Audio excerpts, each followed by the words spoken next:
Only 24 hours since a dozen people were gunned down in their offices in Paris. It's really rich that Sky News should be giving this platform at this moment. We're giving to this you your man platform, sir. Do give us your view. Who you've also allowed to just smear the people who were murdered so brutally in Paris yesterday. You've just allowed him to smear those people as racist. Stop me. Charlie Hebdo, let me please finish my point. Douglas Murray does not hesitate to absolutely destroy this Islamic extremist and expose the dangers of radicalism that the left-wing media tries to hide from the general public. This debate happened after those poor cartoonists were tragically attacked for simply making cartoons about Prophet Muhammad that some Muslims found offensive. Freedom of speech is going to be exercised in the British media. One of the striking things about this is that after 2005, when the Jyllands-Posten's cartoons came out in Denmark, which you alluded to in your report, most media in the West took the lesson of those people who burned and looted and rioted and killed, and they never republished the cartoons or anything like them. The only paper that really did and kept doing it was Charlie Hebdo, which said, you know, we're a secular French publication. Muhammad may be sacred to you, but he's not to us. And we believe that all religions have the right to be offended and ridiculed and critiqued equally. And now we've seen yesterday a result of that. So the result today really is simply that the British media, there are exceptions on the continent, the French media some of them have reproduced Charlie Hebdo covers today, some of the German media have gone on the front cover with cartoons of Muhammad, but the British media has unilaterally decided, Sky, BBC, everyone else, never to show these images. So that's what we've seen really. The only change is it's less likely than ever that the right to offend, critique, lampoon, draw Muhammad is going to be exercised in Britain. Douglas Murray brilliantly highlights a critical issue regarding freedom of speech and the media's response to controversial content. As a society, it's essential to uphold the principle that all religions, including Christianity, should be open to critique and satire. The reluctance of the British media to publish cartoons of Muhammad, in contrast to the French media's stance, demonstrates a troubling trend towards self-censorship. This sets a dangerous precedent where fear of backlash dictates what can and cannot be expressed.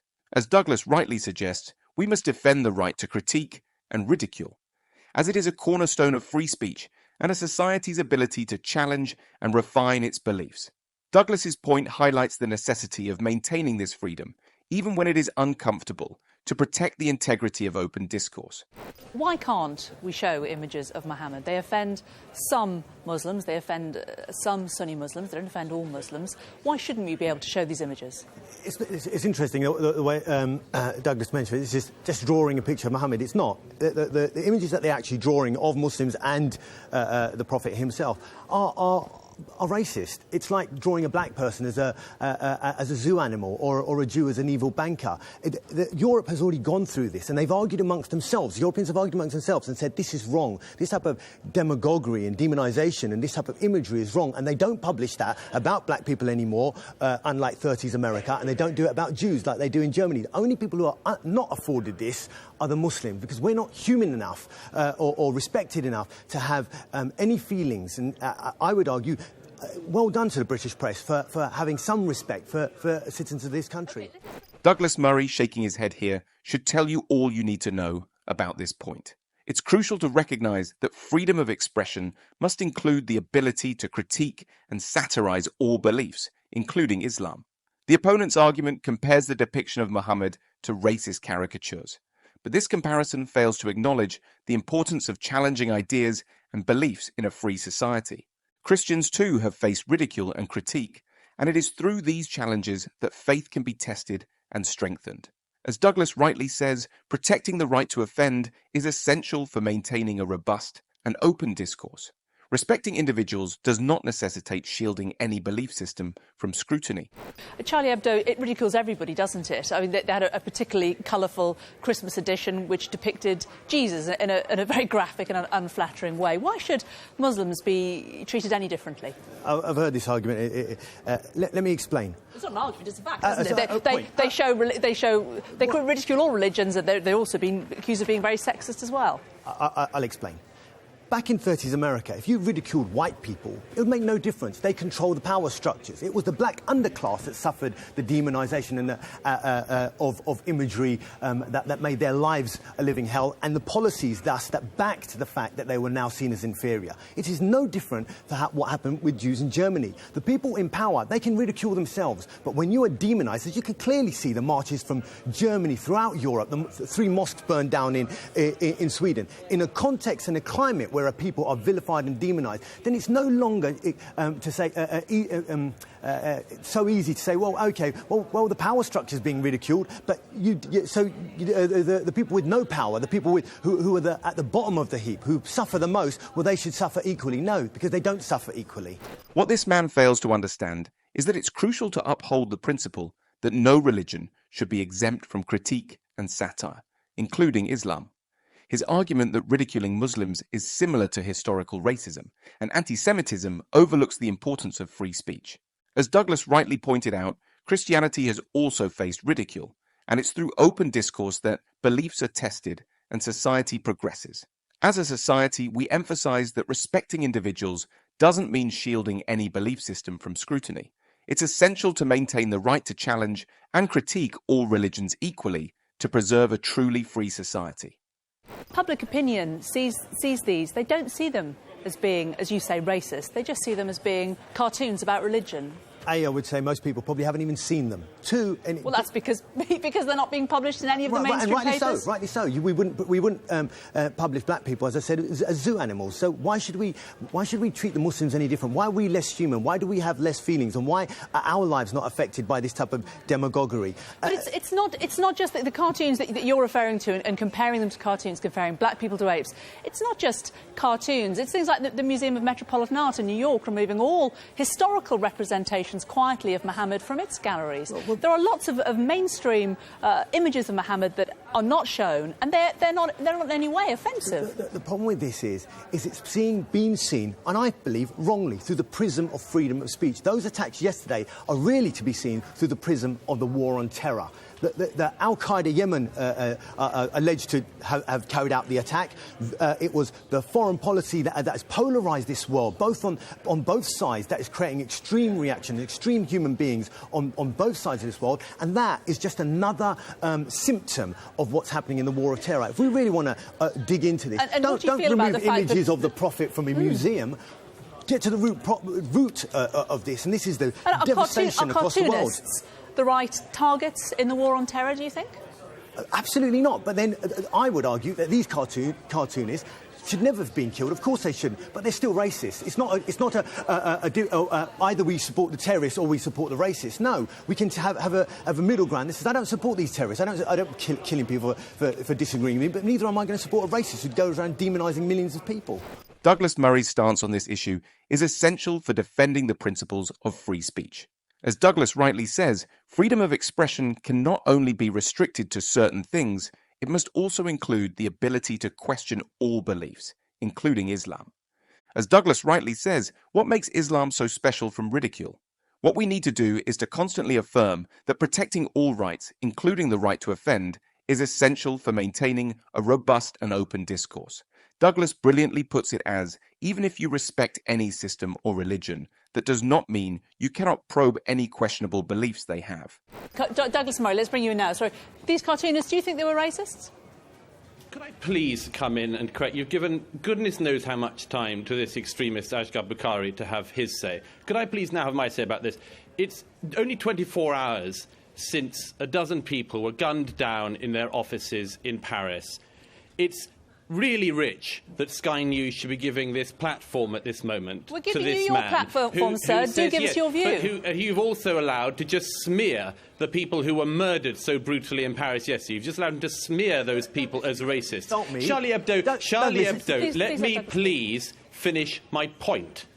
Charlie Hebdo, you don't know this, like you don't know any of the background of this, Ashgar, but Charlie Hebdo is a secularist, far left-wing, anti-racist magazine. It has made a particular delight in recent years, quite rightly, of lampooning and attacking very virulently the far right-wing leader, Marine Le Pen. You say rubbish because you don't know what you're talking about. Yes, I do. Let me make the more important point. Let me make the more important point on this. An actual debate, or are we going to talk about the actual issues here? Let me make the important point on this. Douglas Murray's passionate defence of the Charlie Hebdo cartoonists is a necessary stance. It's appalling that, so soon after a brutal attack, platforms are given to extremists like Ashgar Bukhari to smear the victims as racists. This not only dishonours the memory of those who were murdered, but also distorts the reality of what Charlie Hebdo stood for. As Douglas rightly points out, Charlie Hebdo is a secular, far-left, anti-racist magazine that courageously mocks all forms of extremism, including far-right figures like Marine Le Pen. By defending the cartoonists, Douglas highlights the importance of protecting free speech and standing against any form of terrorism. We must not allow extremists to hijack the narrative and silence those who dare to criticize or satirize any ideology. Which is that this is not to do with the war on terror, as Ashgar Bukhari wants to talk about. This is about freedom of speech. Please let him speak. Douglas Murray's emphasis on the core issue of freedom of speech is a crucial point that needs to be taken seriously. It is very important to recognize that this debate transcends the war on terror and goes deeper into the fundamental right to express oneself without fear of violent retribution. As Douglas rightly points out, allowing extremists like Ashgar Bukhari to divert the conversation undermines the very principles that our societies are built upon. Freedom of speech is a cornerstone of Western civilization, and it is under threat when we permit any ideology to be shielded from scrutiny. By standing firm on this principle, we not only honor the memory of those who have suffered for their expression, but also ensure that future generations can speak freely. More importantly, you have been massively diverted in this programme from what has actually happened and why. What is going on at the moment, worldwide, and particularly in Europe, is an attempt to shut down any and all criticism of Islam, one religion alone. Douglas Murray is spot on with his observation about the ongoing efforts to silence criticism of Islam. It is alarming to see how this single religion is being shielded from scrutiny while others are freely criticised. This double standard is not just unfair, but dangerous, as it disintegrates the fundamental principle of free speech. In the West, the attempt to stifle any dissenting voices regarding Islam is a clear threat to our freedoms. It's essential to recognize that this isn't just about protecting religious sensitivities. It's about maintaining the right to openly discuss and critique all ideologies. By diverting the conversation away from these critical issues, we risk losing the very freedoms that define our societies. Douglas's call to focus on the real issue is a necessary reminder to stand firm in defending free speech against any form of censorship. I'll hold up for a moment. Don't worry, it's not a cartoon of Muhammad. You don't have to get scared. This is the Christmas edition of Private Eye, an image which on the front cover lampoons, and quite rightly, quite amusing, not very, the Virgin Mary and Jesus, and has various jokes about where the frankincense should have been bought from and so on. That's perfectly commonplace, but you know what?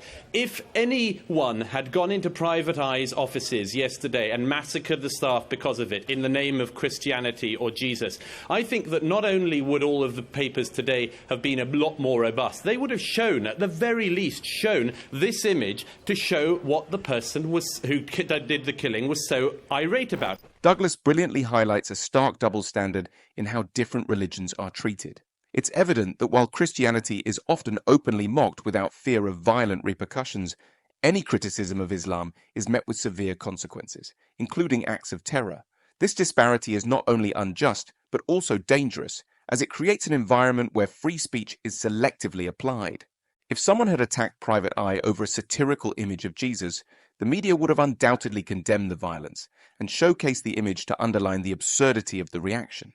Yet, when similar criticisms are directed at Islam, there is a noticeable reluctance to defend free speech with the same vigor. Douglas is right to call out this hypocrisy.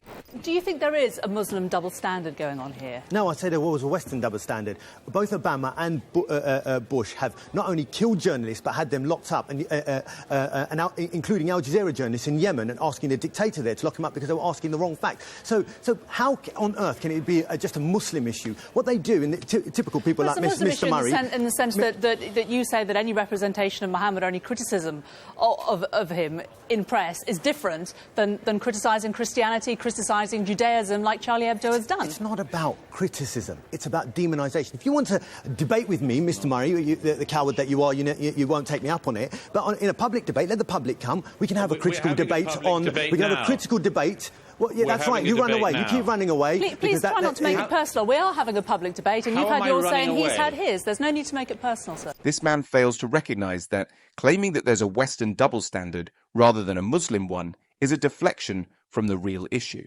The fact remains that criticism of Islam often leads to violent repercussions, whereas Christianity and other religions are routinely criticised without such extreme responses.